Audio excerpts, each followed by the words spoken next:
നിങ്ങളുടെ ഇഷ്ട പരമ്പരകൾ എക്സ്ക്ലൂസീവായി സൺ നെക്സ്റ്റ് ആപ്പിലൂടെ തികച്ചും ഫ്രീ ആയി ഇപ്പോഴേ ആപ്പ് ഡൗൺലോഡ് ചെയ്യൂ. ഗോഗോ വേഗം ഇറങ്ങി പോടി.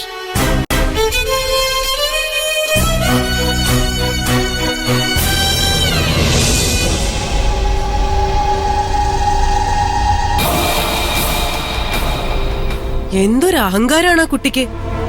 ഭാനുമതി അമ്മ പറയുന്നത് കേൾക്കാൻ എന്താ ഒരു വിഷമം. ഇങ്ങനെ ഒരുത്തെ ജീവിതകാലം മുഴുവൻ എന്റെ മോൻ സഹിക്കേണ്ടി വരുമല്ലോന്ന എന്റെ പേടി. അങ്ങനെയൊന്നും ഉറപ്പിക്കണ്ട ഭാനുമതി അമ്മേ. ഗിരിക്ക് ഒരു അബദ്ധം പറ്റി എന്ന് കരുതി അവന്റെ ജീവിതം അത് കാരണം നശിച്ചു പോകുന്നത് നമുക്ക് കയ്യും കെട്ടി നോക്കി നിൽക്കാൻ പറ്റുമോ? അതിനിപ്പോ എന്ത് ചെയ്യാനാ? കല്യാണം കഴിഞ്ഞില്ലേ? ഇന്നത്തെ കാലത്ത് അതൊക്കെ ഒരു പ്രശ്നമാണോ? അവര് തമ്മിൽ ഡിവോഴ്സ് ചെയ്താ പ്രശ്നം കഴിഞ്ഞില്ലേ? ഡിവോഴ്സോ?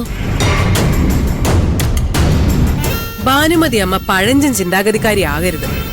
ഡിവോഴ്സ് എന്നൊക്കെ പറയുന്നത് ഇന്നത്തെ പിള്ളേർക്കിടയില് വളരെ സാധാരണ വിഷയമല്ലേ?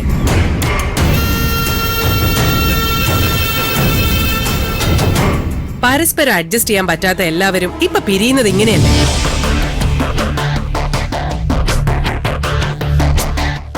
എല്ലാം സഹിച്ചു കൂടെ കഴിയുന്ന കാലമൊക്കെ കഴിഞ്ഞു.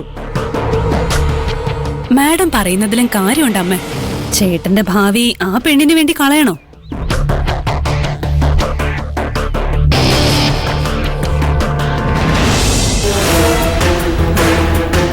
ആന്റി, എനിക്ക് ഗിരിയോടുള്ള സ്നേഹത്തിന് ഒരു കുറവും വന്നിട്ടില്ല. അവൻ മഞ്ജുവിനെ ഉപേക്ഷിക്കുകയാണെങ്കിൽ ഗിരിയെ സ്വീകരിക്കാൻ ഞാൻ ഇപ്പോഴും തയ്യാറാ. ഈ സ്നേഹമാണല്ലോ ഗിരിയേട്ടൻ നഷ്ടപ്പെട്ടത്. അമ്മ വിചാരിച്ച എല്ലാം ശരിയാക്കാൻ പറ്റും.